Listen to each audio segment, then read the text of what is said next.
To cite Mila Kunis in this train wreck of a movie. What the fuck? He has such kind eyes. Put a baby in me, Santa number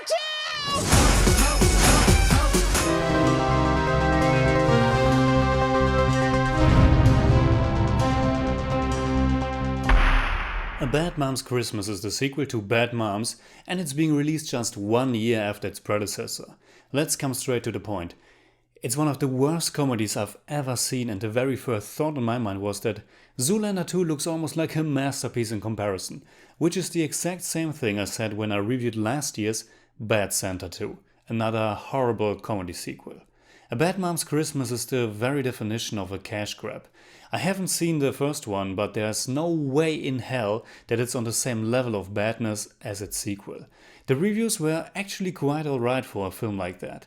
With its production budget of just $20 million and a total box office of over $180 million, it was an easy decision to make a sequel as fast as possible.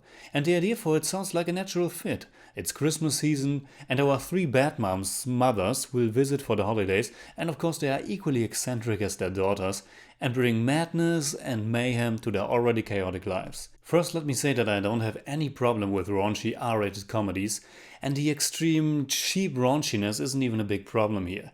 It was actually quite astonishing how harmless the movie plays out.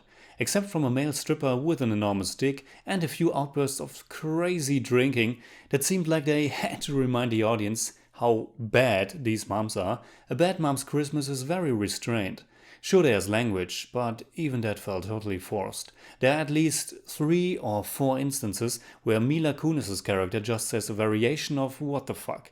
Again, just to remind the audience how bad she and her 2 close friends are.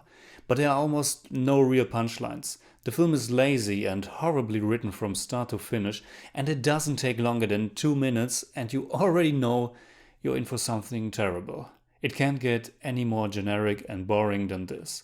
We start with Mila Kunis' character sitting in a broken home with her voiceover narration explaining that she has ruined Christmas. We then jump back in time to find out how it could have come to this devastating scenario. We get a Christmas countdown that couldn't be designed any blander, with no effort put into it whatsoever.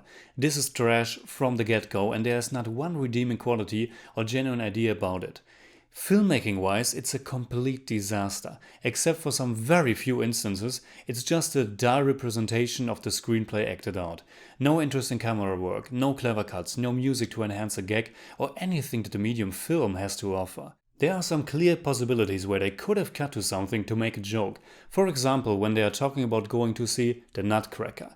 Instead of a popular family-friendly adaptation, Amy's mom wants to take them to a 5 hours long Russian one. Instead of just talking about it, they could have cut to a version like that. Well, they don't end up going to it anyway, but you get what I mean.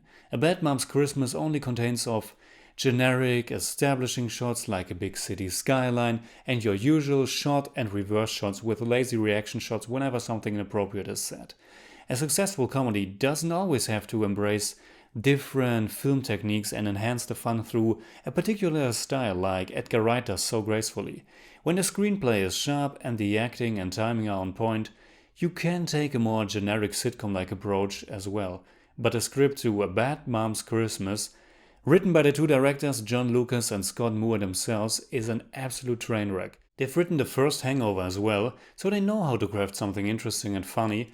And maybe it's the short time span between the first and second Bad Moms, but whenever I get the feeling that I could have done a better job myself, it normally means it's beyond awful. Like I said, there are almost no real punchlines, and it's just the character saying or doing something that's inappropriate or over the top. Everyone who has seen at least 5 movies in their lives will recognize immediately just how lazy the story, structure and characters are, if you can even call it a structure. It's more just some very random short episodes with the 3 moms and their mothers, and there aren't even that many moments where they all come together. Amy's mother is played by Kristen Baranski, who just reprises her role from The Big Bang Theory. Nothing Amy ever does is good enough for her, and therefore she organizes a giant Christmas party in Amy's home herself.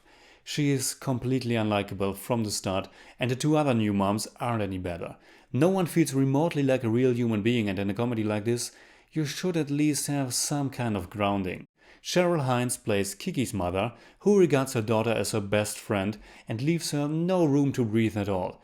Insert random psychiatrist session here. Susan Sarandon, who I felt sorry for the most, plays Carla's mother Isis, whose name was at least somewhat funny until they spelled out the connection to the terror organization for everyone. Like her daughter, she's the wild one, but everything in this corporate, clean, paint-by-numbers, lazy excuse for a movie can only be as wild as me saying penis. All the mothers have basically just one characteristic, and just a few hours after I've seen the movie, it's already hard to recollect what exactly happened in it, because it's that forgettable. The secondary characters are even worse, and especially Amy's children are just there to set the big emotional climax into motion. That they would side just for 1 second with their fiendish grandmother is utter nonsense, and our three main moms basically never do anything really wrong. So when the film decides to give us that stereotypical Christmas movie ending where everyone is sad and down, I was bored out of my mind.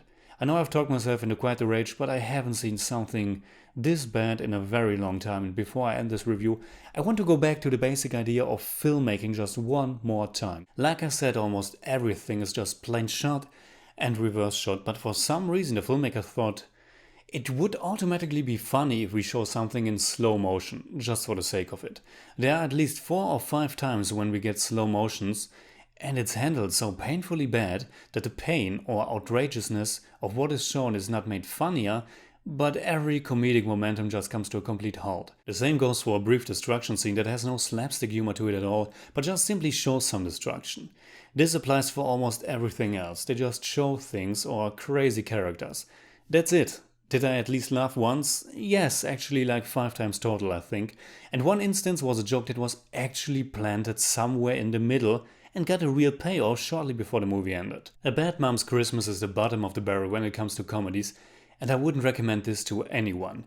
Jingle All the Way looks like a blast in comparison, because that disaster has at least some personality.